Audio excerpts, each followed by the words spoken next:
Hello, I'm Brigantia Blackbird of the Blackbird Grimoire. Welcome to the daily forecast for Tuesday, May 28th, 2024. Good morning and happy Mars Day to you. We have a waning gibbous moon. We are in the Gemini season, the Celtic tree month of Hawthorn, deer season, and we're in the Pluto retrograde.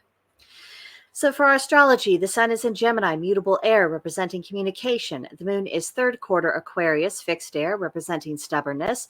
Mercury is in Taurus, fixed earth, representing practicality.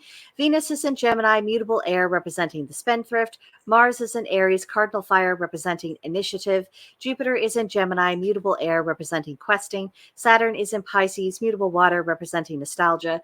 Uranus is in Taurus, fixed earth, representing practicality. Neptune is in Pisces, mutable water, representing imagination, and Pluto is retrograding Aquarius, fixed air, meaning we need to examine our intentions and remember the Pluto retrograde mantra: reflect, heal, and evolve.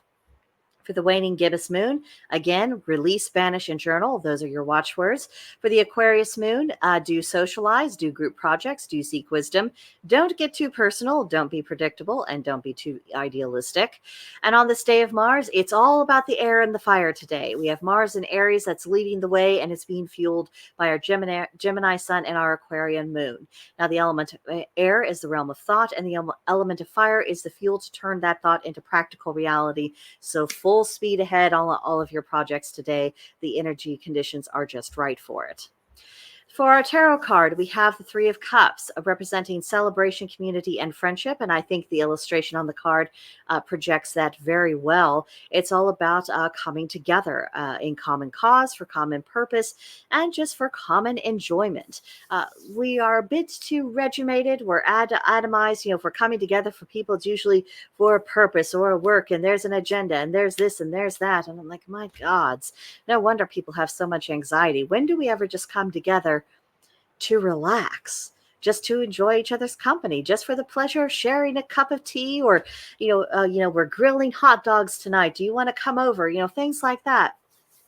Taking time to actually make the most of these occasions is very important. And, right now, today is a Tuesday, so it's probably not going to be very practical for you to, invite the neighbors in or have some kind of celebration because, we've got work in the morning, the kids have school. There's a lot of reasons why that wouldn't necessarily be practical, but take some time today and just think about that and maybe think, maybe this weekend I could have some friends over, or I haven't seen, my Aunt Petunia in a little while. Maybe I should give her a call. Maybe I should do these things. Learning to socialize for the sake of just enjoying each other's company.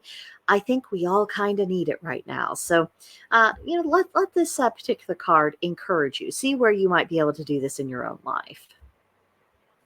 Today's Celtic Triad reads: three things come from peace: increase of possessions, improvement of manners, and enlargement of knowledge.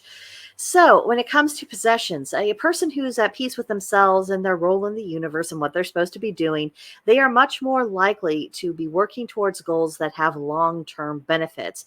And usually when you're working for long-term good, you're more apt to profit. And of course, that usually means you have a few more little doodads around you, just because you've been working to produce something that's actually going to give you a return on it. And then manners. People who are at peace with themselves, they don't have the same struggle to be civil with each other as other people who are more naturally intemperate.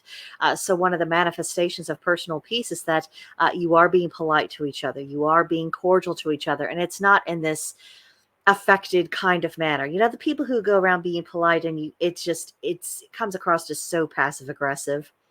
It doesn't have the right spirit. The energy is all wrong for it. This is not what that is describing. This is coming about something that is really actually very genuine. So that's one way to tell whether or not someone's actually at peace with themselves. And then there's knowledge. A person who is at peace with themselves, they are not threatened by new information. They are actively seeking it out. They're trying to expand their frame of reference, just so that they can make use of that information. And it's something that's improving them. They're seeing how this is cultivating their understanding of the world and how it works. And of course, that yields other benefits down the line. So I thought that was an interesting thing about the benefits of peace, because we've been turbulent for so long. There's now a podcaster, Tim Pool. Most of you are probably familiar with him. Lately, he's been saying, y'all need Marcus Aurelius in your life, which I suppose is his more secular version of, the Christians who say, y'all need Jesus. He's saying y'all need Marcus Aurelius. And I agree.